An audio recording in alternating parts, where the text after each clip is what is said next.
The PSP could do many things for its time before the wide adoption and evolution of the smartphone. Sony crammed many features into the PSP, but with the micro USB port at the top utilizing accessories, there is much more you could do with it besides watching media and playing games.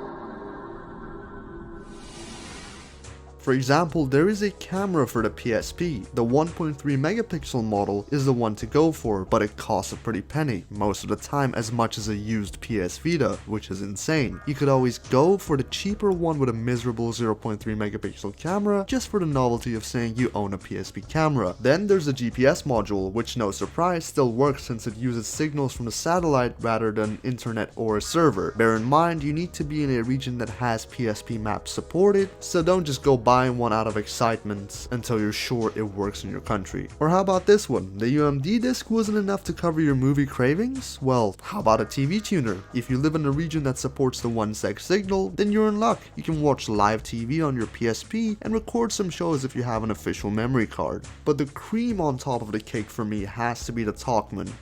Released in 2005 and bundled with a microphone, this is one of the more affordable PSP accessories you can get because the 3000 and the Go have a built-in microphone, which made this little thing obsolete. Alright, so here is our Talkman UMD, which as you can see it has 4 languages as this is the first version, so we have American English, Korean, Mandarin, and Japanese.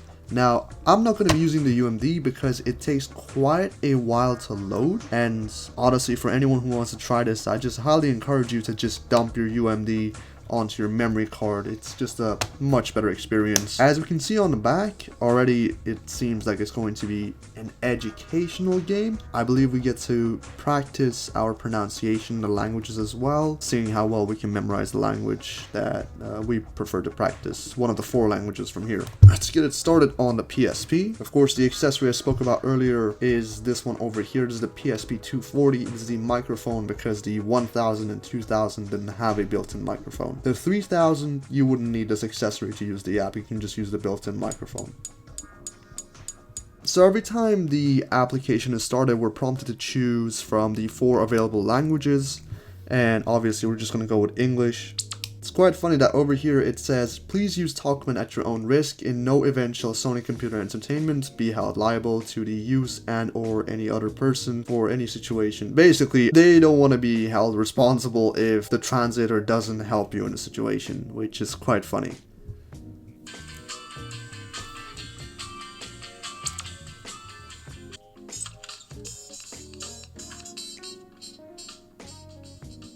Alright, so this is Max, and Max is actually going to help us with all the translation that we need. Over here, we have tools, which there are 4 options in tools. There is friend map, which can be used to label any friends you meet while traveling, potentially like saving their phone number, address, etc, etc. Then there's unit converter, which is quite self-explanatory. We have about 20-year-old outdated rates, as you can see over here. 1 US is definitely not 115 yen. It's way more than that. I think it's about 150 yen at the time of recording this video. But fortunately, you could change that yourself if the rate is incorrect. And if it doesn't have any of the currencies you're using, you're able to add up to 3 of your own currencies. So that's pretty cool, future-proofing itself. Of course, length, width, area, volume, and temperature, very self-explanatory. You can convert it into a unit you would understand. Alarm is actually not something you would think it is. It's just to set the internal clock of the app in case your PSP itself is set to a different time zone. You can have this set to a different one as well, just to have 2 different clock settings. Then we have voice memos. Now, it's very self-explanatory, but I'm not sure if my mic has an issue or it's genuinely this bad. So we have the microphone set to max. It definitely can hear me very well, and we can see some visual cues over here about my voice. Hello, can you hear me? Am I clear? We have this almost on max volume, by the way.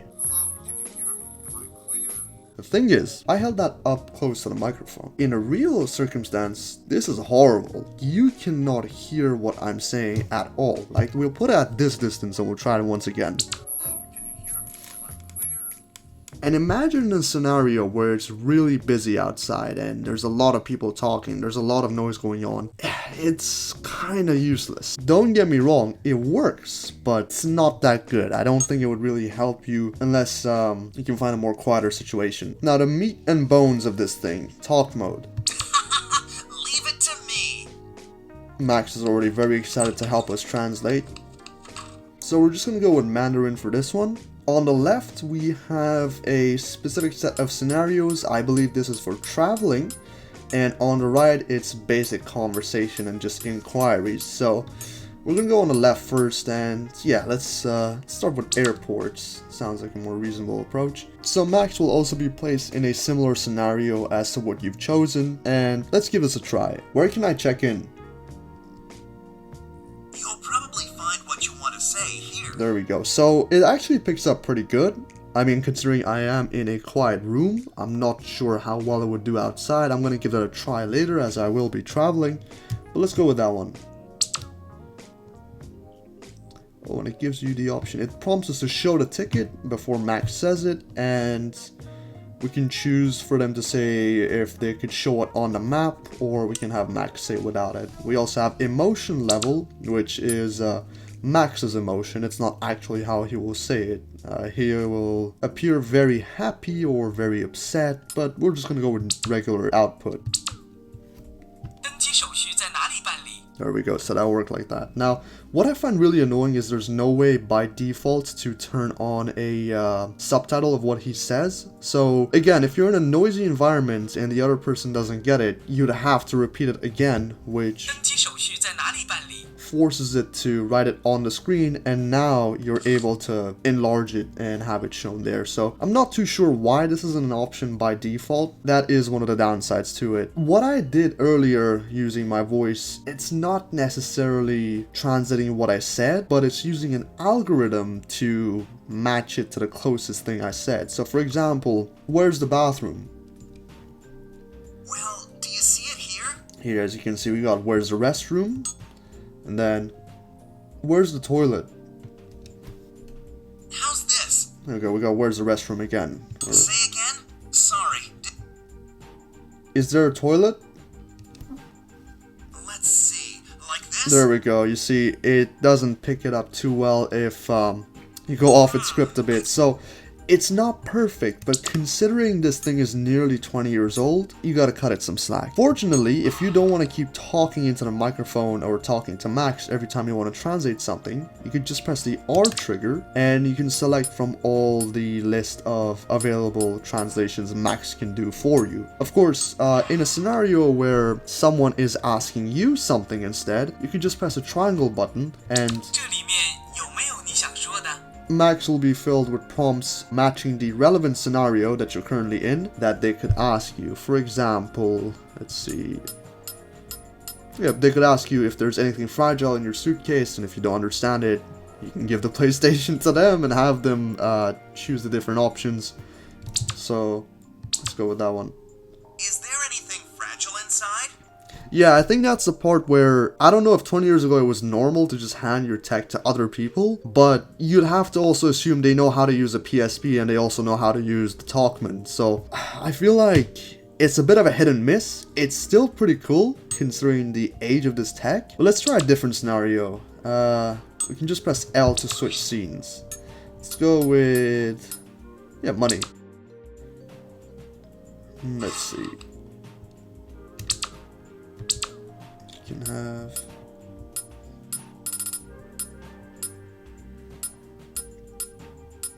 oh, may I borrow a pen? You know, I gotta say, despite the fact that it's not actually translating what you're saying, it's quite full with things you would want to say, at least for the English language.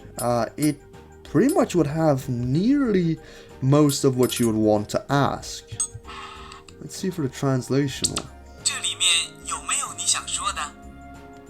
Oh, wow, right away, asking for our passport. Yeah, I mean, considering this is what you would hand the other person, it's pretty much everything they would want to see to ask you. You know, it's not over-cluttering it for the other person if you were to hand it to them. May I see your passport, please? It's a product of its time.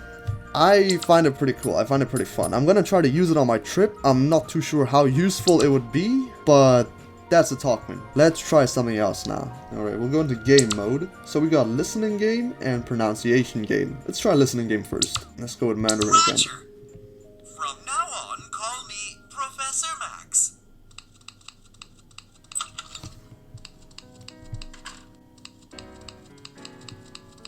Now let me check your listening skills. Alright, pick a puzzle. Can I choose any? Oh wow, I can choose any. Let's just go with this one. Got all the crud out of your ears? Then let's begin. Okay, circle to listen to samples. 你有要申报的东西吗？请打开行李箱。这是什么？是随身用品。Stay on your toes. 这是什么？ What is this? That's the spirit. Right on. It's self-explanatory what a listening game would be. Let's just hop into pronunciation. Now let's see how well that pronunciation is coming along. Alright, let's go with this one. Okay, get ready for the first question. 你好。你好. Yes, I see. That was great. You're the head of the class. You could probably even skip a grade.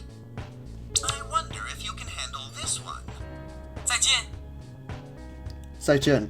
Wow, your pronunciation was absolutely excellent. Right on. See, the thing is, that was quite a bad pronunciation in my opinion, and I feel like, as we heard earlier, the microphone isn't that good. I can't say how accurately it would understand your pronunciation, but a listening game I think would be quite useful for you trying to learn another language. I mean, considering it's a 20-year-old tech. Once again, I gotta remind you, this is a product of its time, and this wasn't necessarily made for kids. Actually, let's put Max aside. If we go into the manual, it's all in Japanese, but we wouldn't really have to read to understand. Yeah, I've got some English in there.